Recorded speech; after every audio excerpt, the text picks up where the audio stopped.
Before starting this video, I just wanted to say that I am going to be participating in the BookShelf-A-Thon, where you pick a point on your bookshelf and start reading from there. So I'm going to read City of Lost Souls, then Anna the French Kiss, 13 Reasons Why, and Looking for Alaska. I would have tried more, but I have exams that week, so that's probably all I'll be able to do. You may see a wrap-up from me shortly, but for now, let's get right into the video. Hi guys, what is up? It is Megan, and today I'm gonna have a book haul for you guys. I know it's right after Christmas, but you know, I got some gift cards for Christmas and I was like, hey, Barnes & Noble, let's go. But first I'm going to be showing you things I did not get at Barnes & Noble. So we're going to start with Christmas stuff because I know I already did a Christmas haul, but that was not really a book haul. It was more of a random stuff haul, and then at the very end there were like a couple books. So I thought I would just add them into this haul so people could see them, because I'm sure booktubers are not going to want to watch my beauty-ish video. First thing I got from my uncle was Tricks by Ellen Hopkins, and I'm really excited to read this one because this one honestly sounds like the most interesting of the bunch of the Ellen Hopkins, and I cannot believe I've never read any of them. And I cannot believe I haven't read this, I mean. Sounds like a pretty typical Ellen Hopkins book. I will leave a Goodreads thing in the description telling you what it's about because I honestly don't really know how to describe this. I haven't read it. The back is pretty vague, same as basically all the Ellen Hopkins books. A couple girls, a couple guys, all their lives kind of suck and they intertwine somehow in some way. Next book I got was School's Out Forever by James Patterson. And this book is going to be amazing. I'm super excited to start the series. I haven't started the series yet because I have so many unfinished series. I hope to get to this one soon before the year is out, which it is just the beginning of 2014. So hopefully I will get to the series before the year end. And the final thing I got was from my cousin, and she got me, like the best cousin in the world, the entire Shiver trilogy. Oh my goodness. This was a combination of birthday and Christmas since they're so close together and I didn't see her on my birthday. So I am so excited to start reading this. I'm hopefully going to start reading this sometime, probably either before Heavenly Fire gets out, while it's still winter, or next winter starting like next October around my birthday. This sounds like a really good October read in my opinion. So I may be saving it for October, or I might just get too excited and start reading it pretty soon. So those are all the videos that I got for my birthday, and then I have one from Target that I got like the day after Christmas because I saw it and it was on sale and I had to have it.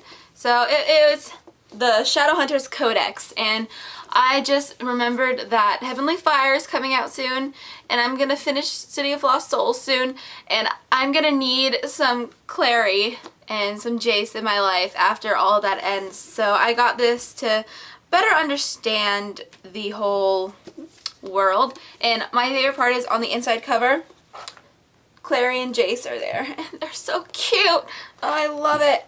And then you have other people over there. I think this also has to do with the Infernal Devices, but I'm not sure if those characters wrote in here or not, because you can see right away that Clary and Jace and Simon have written in this book, but I don't really know the characters of the Clockwork Angel, Clockwork Prince, Clockwork Princess, because I haven't read that yet. But you know, I'm very excited to get into this one. Now for the stuff I got today. It dawned on me the other day that the Mortal Instruments is ending soon, and people are going to die. The whole hype around this is who will survive, and it's freaking me out who's gonna survive and who's not gonna survive. I'm not even finished with City of Lost Souls yet, and oh god, I don't even know who's gonna die in that one. I hope no one dies in that one, but I don't know. I'm really nervous. And I realized I'm going to go into a huge mourning period after this ends. I'm just going to cry. I'm just going to sit in my bed and cry. And so I decided I need some contemporary novels in my life to lift me up when this is over, because I think I only have one contemporary novel I haven't read. So I definitely needed some more. This is the one non-contemporary novel I got, and it is called The Program by Suzanne Young. It is about these two teenagers here, and in this world, teen depression and death is on the rise. It's a big epidemic. And these two teenagers over here are in love, and they're 16, 17, something like that. I remember listening to a lot of reviews about this, and that's what I'm going off of. But I think they're both really depressed. It's called The Program. It's like a mental hospital, and I think it drains all their memories. I may or may not be correct on this, but I think like they just, not draining their memories, but just draining their emotions, I think, to like where they become a ball of nothing afterwards. So I think they're trying to stay out of the program because they want to be together and they want to remember how they feel about each other.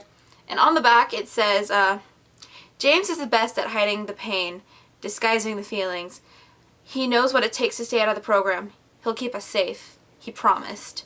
So it's about these two teenagers, love, and trying to stay together. The first contemporary I got was Anna and the French Kiss. Now, everyone and their mother has talked about Anna and the French Kiss. Everyone and their mother has loved Anna and the French Kiss.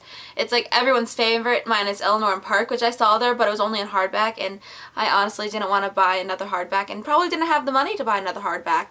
So I didn't get it, but I thought Anna and the French Kiss, a definite yes. Everyone knows what Anna and the French Kiss is about. If you don't, then I'm going to link a review on it by one of my favorite people ever.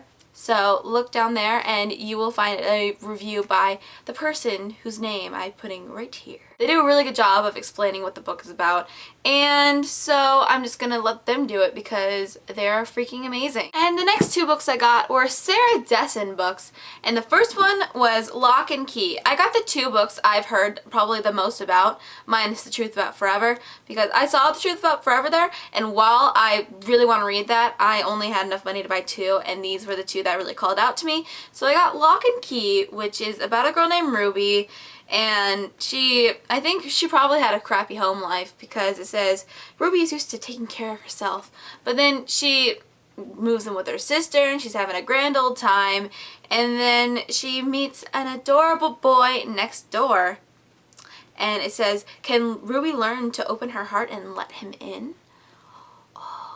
So it's a nice light Sarah Dessen read that I'm gonna need after the Mortal Instruments is over. So that's why I got this one. And then the last book I got was Along for the Ride by Sarah Dessen. And this is a #1 New York Times bestselling author. Yeah! I can tell that there's been like a bunch of cover changes because when I went there, all these books look the same. And the book I have, the only book I've read by Sarah Dessen is Just Listen, which is seriously one of my favorite books ever. And the cover looks a lot different than these, and like all the covers looked basically like this, Sarah Dessen, and then a different cover than what I'm usually used to. But this book is about a girl named Auden, A-U-D-E-N, and she's an insomniac like me, so I thought I would be really close to this. And then she meets another insomniac, a guy who takes her on adventures and all that fun stuff, and he becomes her nocturnal guide, apparently. And with an endless supply of summer nights to spend together, anything can happen. Dun dun dun. I'm really excited to read this one. I'm really excited because I myself am an insomniac, and I would probably spend my insomniatic nights, is that a word? I'm gonna make it a word, and read this. I hope to read these books in a couple days, like this one taking like no more than 3 days and such, because they sound so good. I don't know, like maybe after I finish the Mortal Instruments series, I'm just gonna like sob and cry and then pick up City of Bones again and start reading.